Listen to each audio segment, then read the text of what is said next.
कानी बहू। किशोरी लाल जी के बेटे राघव की शादी की बात जगह जगह चल रही थी, लेकिन किशोरी लाल जी को कोई लड़की पसंद ही नहीं आती थी। और उसकी एक ही वजह थी, किशोरी लाल जी का लालची होना। उनको लड़की वालों से मोटा दहेज चाहिए था और इसी चक्कर में एक दिन वो एक बहुत पैसे वाले के घर अपने बेटे का रिश्ता लेकर पहुंचे। उस आदमी का नाम था ओम प्रकाश। देखिए किशोरी लाल जी, मेरी एक ही बेटी है और मेरी सारी संपत्ति जायदाद सब कुछ मेरी बेटी नैना का ही है।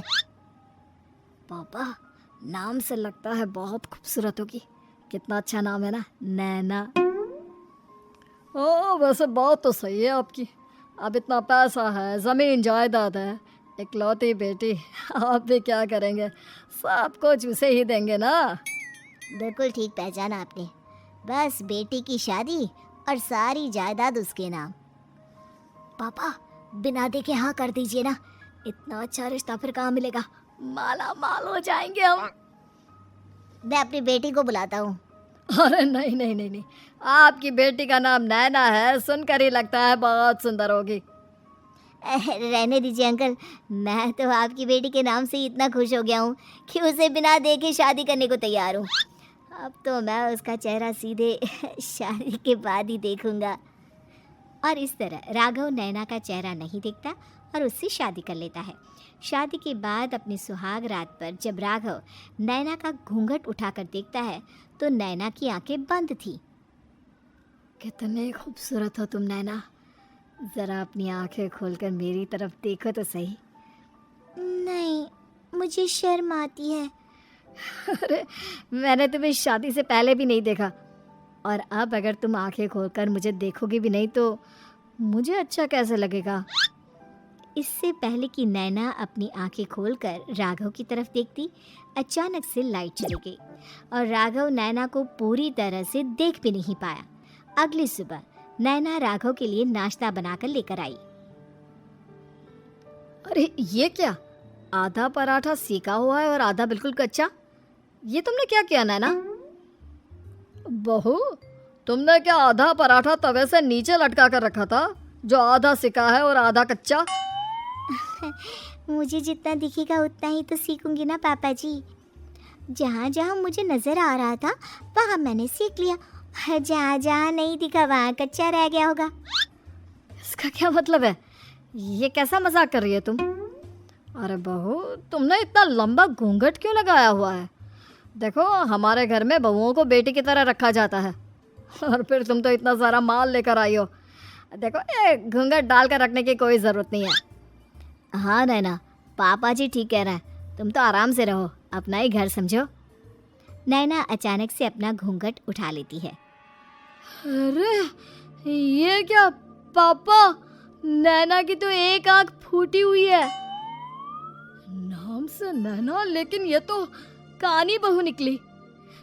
मेरे साथ धोखा हुआ है, धोखा। बिना दिखाए अपनी कानी लड़की मेरे संग ब्याह दी। मुझे कानी बीवी नहीं चाहिए। मुझे अभी ओम प्रकाश जी से बात करनी पड़ेगी। आखिर उन्होंने मेरे साथ ऐसा किया क्यों? अरे, आप लोगों ने ही तो पापा से कहा था कि आप लोग शादी से पहले मुझे देखना नहीं चाहते। अब मेरे पापा पर क्यों इल्जाम लगा रहे हैं? अरे लेकिन उन्हें बताना तो चाहिए था ना कि तुम कानी हो, एक आंख से तुम्हें दिखाई नहीं देता। किशोरी लाल और राघव नाराज होकर ओम प्रकाश को अपने घर बुलाते हैं। पापा जी, ये आपने क्या किया? शादी से पहले बताया क्यों नहीं कि नैना की आंखों में परेशानी है? अरे, आप ही ने तो लड़की देखने से मना कर दिया था। और लेकिन आप बता तो सकते थे। आपको तो हमारी बेटी की प्रॉपर्टी चाहिए थी, वो भी पूरी की पूरी। अब क्या हुआ अगर उसे आधा दिखाई देता है? प्रॉपर्टी तो आपको पूरी मिल गई ना। और ये क्या बात हुई? मेरी शादी प्रॉपर्टी से नहीं, आपकी बेटी से हुई है। अब ये तो पहले सोचना चाहिए था, तब तो मेरी प्रॉपर्टी देखकर तुम्हारी जुबान लपलपा रही थी। लेकिन मैं कानी लड़की को अपनी बीवी बनाकर नहीं रख सकता। पापा, कुछ करिए ना आप। हाँ, करता हूँ। देखिए ओम प्रकाश जी, आप हमारे साथ ऐसा नहीं कर सकते।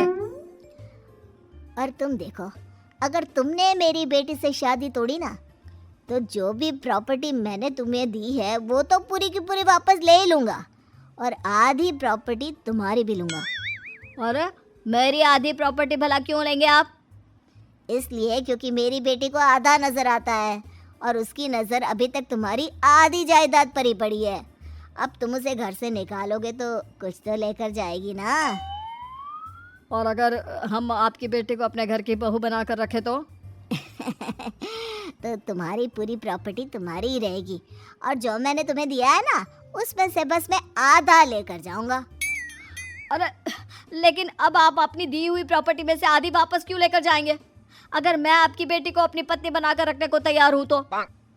इसलिए ताकि भविष्य में अगर तुम मेरी बेटी को धोखा दो तो उसके पास कुछ तो रहे जो पति का हो। वैसे मेरे पास तो बहुत कुछ है, लेकिन अपने पति की कोई निशानी तो उसके पास होनी चाहिए ना। अब अगर तुमने मेरी बेटी को कहानी कहा तो तुम्हें प्रॉपर्टी भी कहानी ही मिलेगी, पूरी नहीं। जमाए राजा। किशोरी लाल और राघव समझ चुके थे कि वो बुरी तरह फंस चुके हैं और अब उनके पास वहां से निकलने का कोई चारा नहीं है। अब समझ में आया ना, लालच बुरी बला होती है।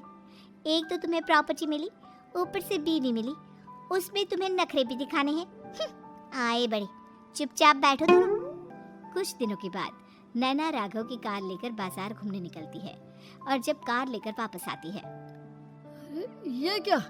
एक तरफ से मेरी गाड़ी पूरी खराब हो चुकी है। लगता है तुमने मेरी गाड़ी को किसी दूसरी गाड़ी के साथ एक्सीडेंट किया है। अरे अरे कितना बड़ा नुकसान कर दिया तुमने बहू। वो क्या है ना पापा जी, मुझे एक आंख से दिखाई नहीं दे रहा था, सामने से गाड़ी आ रही थी। मुझे तो सिर्फ आधा ही दिखाई दिया और वो गाड़ी मेरी कार से रगड़ते हुए निकल गई। अब मैं क्या करूं बताओ? आप इसे ठीक कराने के पैसे कौन देगा? तुम्हारे पापा?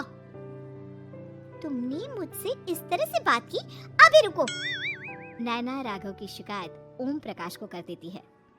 देखो राघव, अब जो मेरी आधी प्रॉपर्टी तुम्हारे पास थी ना, उसमें से आधी और मैं लेकर जाऊंगा, क्योंकि तुमने मेरी बेटी को डांटा। अरे नहीं नहीं पापा जी, गलती हो गई, माफ कर दो। गलती की तो कोई गुंजाइश ही नहीं।